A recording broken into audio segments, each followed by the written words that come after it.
Ici, je prends un moment dans cet audio qui va durer environ 3 minutes pour expliquer toutes les définitions qui sont données dans l'Évangile.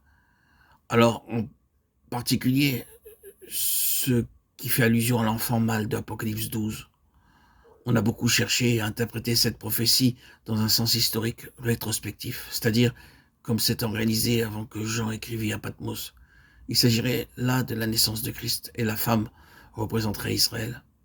Cela étant, il est bon que nous regardions les choses en face et examinions de près certaines données très claires. Lorsqu'on parle des douleurs de l'enfantement, où sont-elles les douleurs d'Israël à la naissance de Christ? Jamais encore Israël n'a été en travail par la venue de Christ. C'est sans aucune douleur d'enfantement Ésaïe 66, 8, 24 prévoit la naissance de Christ du sein de sa nation. Ce passage-là ne se rapporte pas à Apocalypse 12. Lorsqu'il nous est parlé enveloppé du soleil, le Seigneur Jésus est lui-même le soleil, lumière du monde, et c'est l'Église qui a été investie de cette lumière, de cette révélation de Jésus-Christ, de cette pleine et entière vérité de Dieu. Jamais la nation juive n'est apparue revêtue de cette lumière-là. Pour ce qu'il s'agit de la lune sous ses pieds, la lune n'a pas de lumière qui lui soit propre, et elle emprunte sa lumière au soleil. C'est exactement le cas de la loi judaïque et de tout le système typologique qui s'y rattache. La loi, les prophètes, les types sont tous des reflets du Christ et n'ont jamais brillé que d'un éclat d'emprunt. C'est en Christ qu'ils trouvent leur accomplissement et c'est dans l'Église qu'ils trouvent leur complète réalisation. Dans ce sens, ils sont sous les pieds de l'Église, c'est-à-dire par rapport à elle, dans une position de subordination. On ne peut pas faire le même rapprochement en ce qui concerne la nation juive. Pour cette image d'une couronne de 12 étoiles sur sa tête.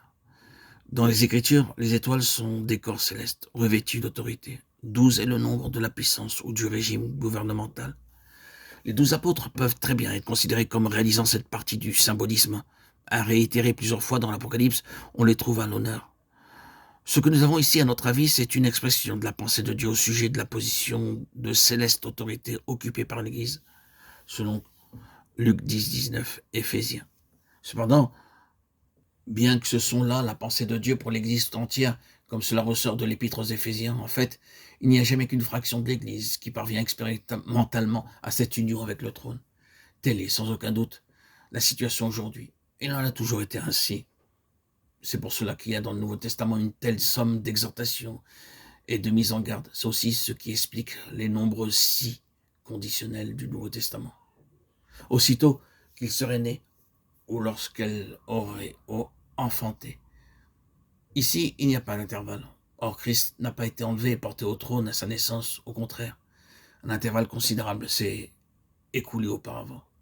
Un grand dragon rouge non couronné, à 10 cornes, 7 têtes, qui, elles, sont couronnées. Au moment où Christ est né, il n'existait pas de puissance répondant à cette description. Jean écrivait environ 100 ans après la naissance de Christ. Au chapitre 17 de ce livre, il montre que 5 seulement de ces puissances ont été renversées. Une existe, la 7e est encore à venir. Les 10 cornes représentent 10 rois, obtiennent la puissance en même temps que la bête. Daniel 7, 20. Toutes ces puissances entrent en scène lorsque le temps des nations touche à sa fin. La bête et le faux prophète, ici qui symbolisent la politique, la religion, sont les deux aspects du dragon qui, à la fin, persécutent l'Église véritable. Et l'enlèvement même de l'enfant mâle est la principale raison de ce déchaînement et du commencement de la tribulation. Il y aura une guerre dans le ciel, le dragon précipité, le serpent ancien, le diable Satan, le séducteur. Plus de place dans le ciel. Ceci n'a eu lieu ni au moment de la naissance de Christ, ni au moment de son ascension. L'Épître aux Éphésiens voit toujours dans la lutte dans les lieux célestes. Éphésiens 6, 12. Satan est toujours le prince de la puissance de l'air.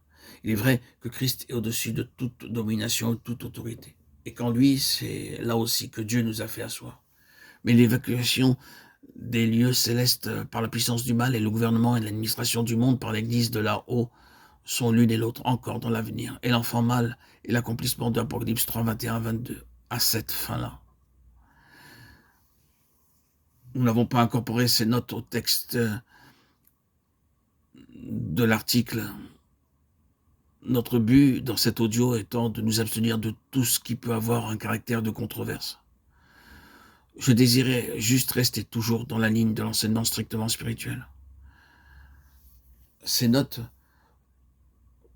qui sont explicatives pour faire voir que nous n'avançons rien sans avoir de solides fondements scripturaires et sans méditer ces données d'une manière rationnelle et approfondie.